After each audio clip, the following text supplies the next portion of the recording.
السلام عليكم.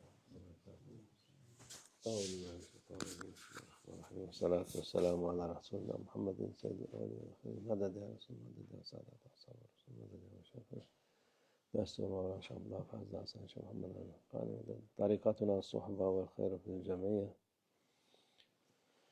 بسم الله الرحمن الرحيم. والفجر وليالي العشر صدق الله العظيم. Allah Azze ve Celle bu 10 gün Zülhicce'nin 10 günü için yemin kasem dediği yemin ediyor. Bu mübarek günlerin adına Allah Azze ve Celle onu tazim ediyor. İşte bazı geceler, günler var. Allah'ın Azze ve Celle'nin ikramı ümmete, Peygamber Efendimiz sallallahu aleyhi ve sellem, Peygamber Efendimiz'e ve ümmetine ikram ettiği günler, geceler daha fazla ikram olsun diye, daha fazla sevap kazansınlar diye bu günleri Allah Azze ve Celle vermiş insanlara, Müslümanlara, iman edenlere, yol bilenlere. Bu günler mübarektir. İşte bugün Allah'a şükür Zülhicce'nin 1. günü 10. gününe kadar mübarek günlerdir. Bazen isteyen oruç tutabiliyor. Güzel, yani sevabı çoktur. Bunu tutabilen 9'a kadar tutup olur. Yahut 8-9 tutulur. O da yani muhakkak yapılması lazım. Farz değil, vacip değildir de sünnet Allah'ın sana ikramıdır. Allah Azze ve Celle ikramıdır. Onu değerlendirmek lazım. Kıymet bilmek lazım. Bazı insanlar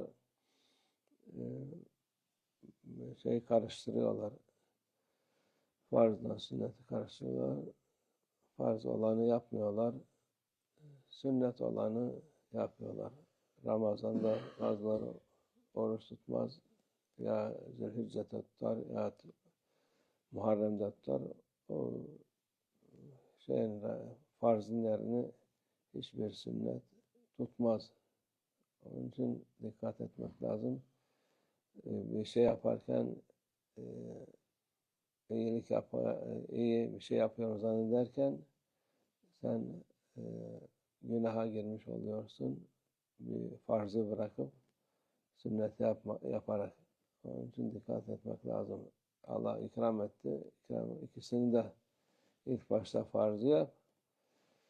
Sonra sünnet olanı, nafi olanı yap. O vakit 2 sefer kazanmış olursun. Yok ben kafama göre bu günler çok faziletli. İşte Allah Azze ve Celle Kur'an-ı Azimüşşan'da söylemiş. Bunların faziletini ben onu yapayım. Ötekisi mühim değil. Ötekisi aklına ne geliyorsa onu yapmıyorlar. Onun için şeytan insanı kandırabiliyor. Bu farzı bütün hayatın boyunca sünnet yapsan bu bir farzı yerini tutmaz. Hem tutmaz hem onun mesuliyeti var. Ahirette onun çekeceği cezası var. Allah muhafaza etsin. Allah bugünlerin bereketli mübarek eylesin. Hacılar da yavaş yavaş çoğu gitti. Daha da giden oluyor. Onların da hacılara makbul olsun, kolay olsun inşallah. Günlerin bereketi üzerimize olsun. İslam alemine olsun. Bu sapıklıklardan muhafaza olsun inşallah. Allah tevfik. El Fatiha.